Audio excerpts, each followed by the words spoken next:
Halldór, þetta gekk ekki alveg upp í kvöld, þið voru vel inn í þessu en náðu ekki að klára þetta í framlengingu.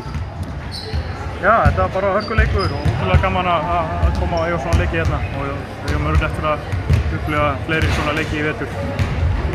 Og þetta féll bara með þeim í framlengingunni og það voru svona grimmari aðeins undir lokin. Þannig að það er alltaf þennan skilið þá bara, segjum bara skilið þarna undir lokin. Þið voru samt alveg inn í þessu, greinilega tvö bara mjög jöfn lið að eigast við í kvöld.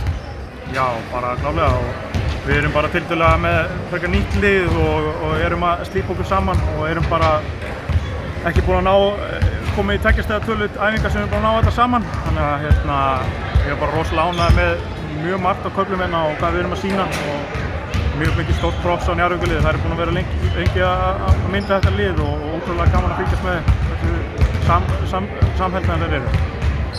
Takk fyrir þetta Halldór og gangi ykkur vel. Takk fyrir það.